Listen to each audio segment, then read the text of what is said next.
Sir దాదాపు కూటమి ప్రభుత్వం ఏర్పడి సంవత్సర కాలం అయింది. ఈ అంటే చంద్రబాబు గారు మొదటి నుంచి చెప్తున్నట్టుగా కొంచెం టైం ఇవ్వండి, సంక్షేమ పథకాలు అమలు చేస్తా అన్నారు. ఈ రోజున గ్యాస్ సిలిండర్లు కానివ్వండి, లేకపోతే పెద్దవాళ్ళ పెన్షన్లు, వికలాంగుల పెన్షన్లు కానివ్వండి, రేపు జూన్ 12 నుంచి తల్లికి వందనం, అలాగే అన్నదాత సుఖీభావ కూడా అమలు చేస్తామంటున్నారు. జగన్మోహన్ రెడ్డి గారు మాత్రం అసలు ఏం లేదు, వీళ్ళ సినిమా అయిపోయింది, నేను నెక్స్ట్ వచ్చాక వీళ్ళందరికీ సినిమా చూపిస్తానని చెప్పి మాట్లాడుతున్నారు. ఒక కామన్ మ్యాన్గా మీ అభిప్రాయం ఏంటి సార్? ఏమనుకుంటున్నారు? జగన్మోహన్ రెడ్డి గారు అన్నట్టే సినిమా చూపించాడండి.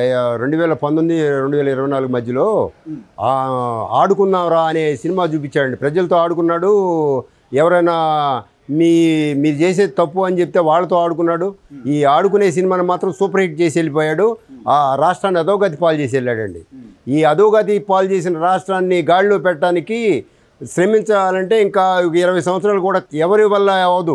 అది ఒక్క చంద్రబాబు నాయుడు గారి వల్లే అవుతుంది అనమాట. ఆయన విజనరీ లీడర్ కాబట్టి ఆయనకి తెలుసు వీడు ఏం చేశాడా, ఇతను గత పాలకుడు రాక్షస పాలన నుంచి ప్రజలను ఎట్లా కాపాడాలనే ఉద్దేశంతోనే ఆయన కంకణం కట్టుకొని అసెంబ్లీ సాక్షిగా చెప్పాడు, ఇది కౌరవ సభ కానీ గౌరవ సభ కాదు, గౌరవ సభ అయినప్పుడే మాత్రమే ఈ అసెంబ్లీలోకి అడుగు పెడతానని ఆయన అకుంఠిత దీక్షతో ఆయన ఆ రోజు అసెంబ్లీ విన్నాడు వెళ్ళి ఈరోజు ముఖ్యమంత్రి అయ్యి ప్రజల మన్ననలతో ముఖ్యమంత్రి అయ్యి ఇప్పుడు గాడిలో పెట్టడానికి ప్రయత్నం చేస్తున్నాడండి. ఆయన చూపించిన సినిమా ఫ్లాప్ అయిపోయింది. దానికి తగ్గట్టుగా ఏం చేయాలని వేరే వాళ్ళు అయితే ఎవరైనా సరే చంద్రబాబు కాకుండా ఎవరైనా అయితే ఇంకా చాలా కాలం పడుతుందండి. ఆయన సమర్థుడు కాబట్టి, విజనరీ లీడర్ కాబట్టి ఆయన ప్రజలకు ఇచ్చిన హామీలని జాగ్రత్తగా ఆచితూచి ఎలా ఇది చేయాలో, మన యువతకి ఉపాధి ఎట్లా కల్పించాలో, వాళ్ళని అభివృద్ధి ఎలా చేయాలో, బీసీలని ఎలా అభివృద్ధి చేయాలో, బీసీలని వెనకబడి ఉన్న వాళ్ళని ఎలా ముందుకు తీసుకురావాలనే దాన్ని ఆయన కాబట్టి చేస్తున్నాడండి. వేరే వాళ్ళు ఎవరు కాదు. ఈయన చూపించిన సినిమా చాలు. ఇంకా ఈయన చూపించిన సినిమాలు ఇంకా చూడలేరు ఎవరు. గతంలో చూశారు, ఇంకా చూడలేరు. కనీస చిత్తశుద్ధి ఉంటే 5 ఏళ్లలో సొంత బాబాయ్ హత్య కేసుని తేల్చలేదు. అలాగే ఆయన మీద కోడి కత్తికి సంబంధించి ఆయన కోర్టులో అటెండ్ అవ్వలేదు.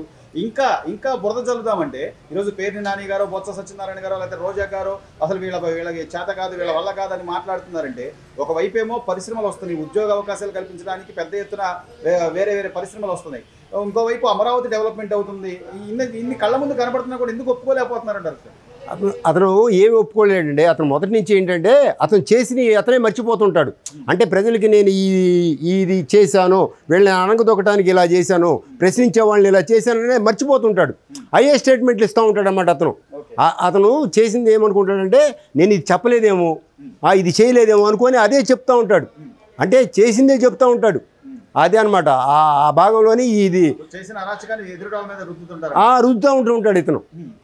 మొత్తం మీద సంవత్సర కాలం ఇప్పుడు మహానాడు అనేది పులివెందులాగా అడ్డాగా పసుపు జెండా ఎగరబోతుంది. గతంలో అసలు కుప్పంలో పసుపు జెండా లేకుండా చేస్తారన్న జగన్మోహన్ రెడ్డి గారు కానివ్వండి, లేకపోతే అసలు చంద్రబాబు నాయుడిని ఆయన గెలవలేడు అని చెప్పి సవాల్ చేసిన కొడాలి నాని గారు కానివ్వండి, వీళ్ళందరికీ ఏం సమాధానం చెప్తారు సార్ రేపు మహానాడు?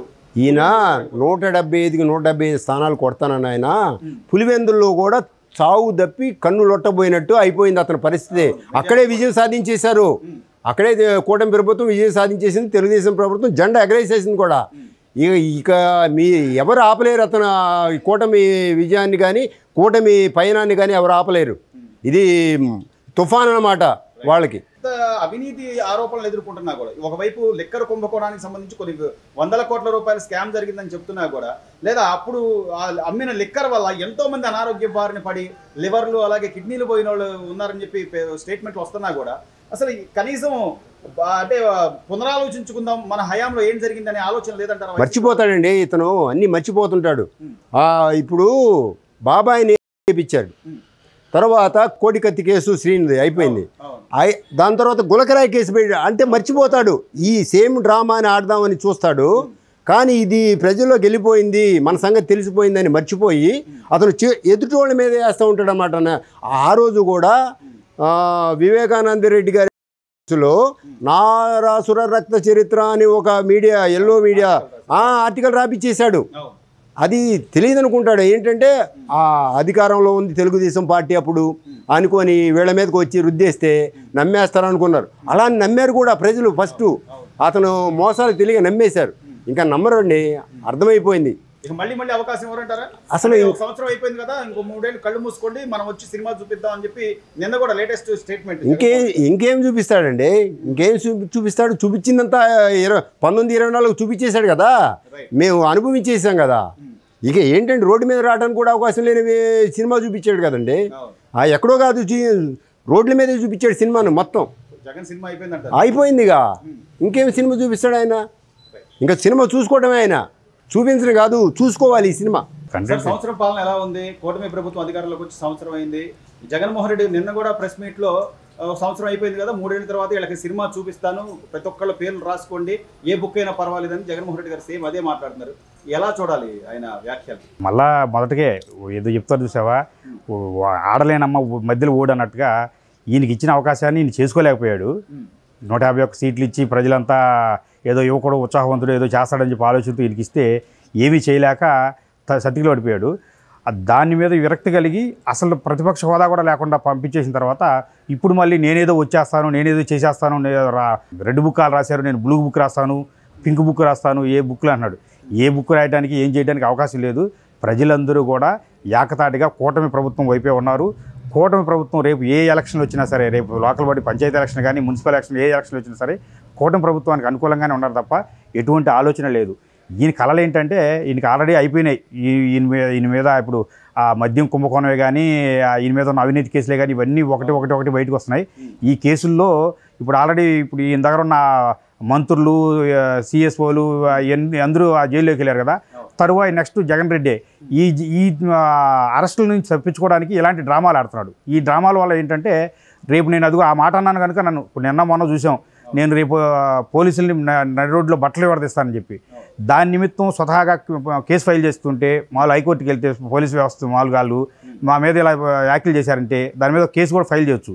కాకపోతే ఆ కేసు మీద ఫైల్ చేసి అలా వెళ్తే ఇదిగో నాకు ఈ కేసు మీద ఫైల్ చేశారు నా జనం అని చెప్పి జనాల సానుభూతి కోసం మాట్లాడే మాటలు తప్ప ఈయనకి వేసే ఉన్నాయి, అన్నీ రెడీగానే ఉన్నాయి. ఆయన ఆల్రెడీ వెళ్ళి కృష్ణ జన్మస్థానంలో కూర్చున్న తర్వాత రాష్ట్ర ప్రజలను కోరుకునేది నెరవేరుతుంది. సో సంక్షేమ పథకాలు ఇప్పటివరకు అమలు చేయలేకపోయారు, ఏదో దొంగ హామీలు ఇచ్చారని వాళ్ళందరూ కూడా నిన్న చంద్రబాబు నాయుడు గారి కేబినెట్ సమావేశం అనంతరం జూన్ 12వ తారీఖున అమ్మకు వందనం కానివ్వండి, తల్లికి వందనం కానివ్వండి, అలాగే అన్నదాత సుఖీభవ పథకాలు కానివ్వండి, అన్నదాత సుఖీభవ పథకాలు కూడా ఇవ్వబోతున్నారు.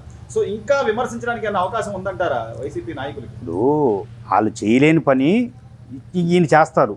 అది చేయటం అనేది అతను చేసినట్టుగా అప్పులు తీసుకొచ్చి ఒక 100 రూపాయలు అప్పు తీసుకొచ్చి 10 రూపాయలు జనాలకు పంచి 10 రూపాయలు జనాలకు పంచి 75 రూపాయలు తన అనుచరులకు తన జోబులు వేసుకున్నట్టు కాకుండా చంద్రబాబు నాయుడు అనే వ్యక్తి ఒక సిస్టమేటిక్ కలిగిన వ్యక్తి, ఒక దూరదృష్టి కలిగిన లీడరు.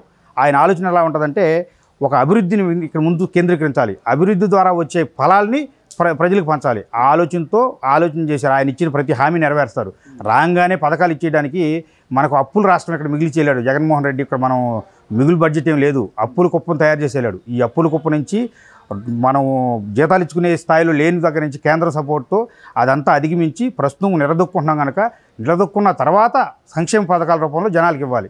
సో ఆ ఆలోచనతో ఉన్నారు. రేపు జూన్లో తల్లికి వందనం ఇస్తారు, అన్నదాత సుఖీభవ ఇస్తారు. ఆగస్టు 15 నుంచి ఫ్రీ బస్ వస్తుంది. ఆల్రెడీ ఉచిత గ్యాస్ బండ్లు ఇస్తున్నారు. ఇవన్నీ ప్రతిదీ జరుగుతాయి. ఆయన చెప్పిన ప్రతి హామీ నెరవేరుస్తారు. ఇక్కడ నడుస్తుంది కూటమి ప్రభుత్వం, కేంద్ర సపోర్ట్ ఉంది. పవన్ కళ్యాణ్ గారు మనకు అన్ని విధాలు అనుకూలంగా ఉన్నారు. ఇక్కడ నడుస్తుంది కూటమి ప్రభుత్వం. మరో 3 తరాలు కూడా కన్ఫామ్గా ఇప్పుడు ఓపెన్గా చెప్తున్నారు. ఇంకొక 3 టర్ములు కూడా అంటే 10-15 సంవత్సరాలు 20 సంవత్సరాల పాటు ఈ కూటమి ప్రభుత్వం రాష్ట్రంలో ఉంటుంది. రాష్ట్రం దేదీప్యమానంగా వెలుగుతుంటుంది. చివరిగా కుప్పంలోనే చంద్రబాబుని గెలవనేమో, కుప్పంలో అసలు పసుపు జెండా లేకుండా చేస్తామన్న జగన్మోహన్ రెడ్డి ఇలాకాలో పులివెందుల్లో రేపు 3 రోజుల పాటు మహానాడు కార్యక్రమం జరగబోతుంది. దాని మీద మీ కామెంట్స్? దేవుడి గడప ఆ దేవుడి కడప అనే దాన్ని ఈ జగన్మోహన్ రెడ్డి అనే ఫ్యామిలీ, రాజశేఖర రెడ్డి కానీ వాళ్ళ తండ్రి రాజారెడ్డి కానీ వీళ్ళందరూ కూడా ఒక ఫ్యాక్షన్కి మారుపు జిల్లాగా చేసేదాన్ని. కడప అంటే భయపడేది. ఆ స్థాయి నుంచి ఇప్పుడు ప్రతి ఒక్కరూ అక్కడున్న సీట్లు కూడా తెలుగుదేశం పార్టీ అనుకూలంగా గెలిచిన తర్వాత ఇప్పుడు మొదటిసారి మహానాడు కడపలో నిర్వహిస్తున్నాం. అంగరంగ వైభవంగా అసలు ఇంతకుముందు జరిగిన దానికన్నా కూడా చాలా అద్భుతంగా జరగాలనే ఆలోచనతో ఉన్నారు జనాలంతా. దానికి రాష్ట్ర తెలుగుదేశం పార్టీ మొత్తం కుటుంబ సభ్యులు కాకుండా రాష్ట్ర ప్రజలు కూడా అక్కడికి రావడానికి ఉన్నారు.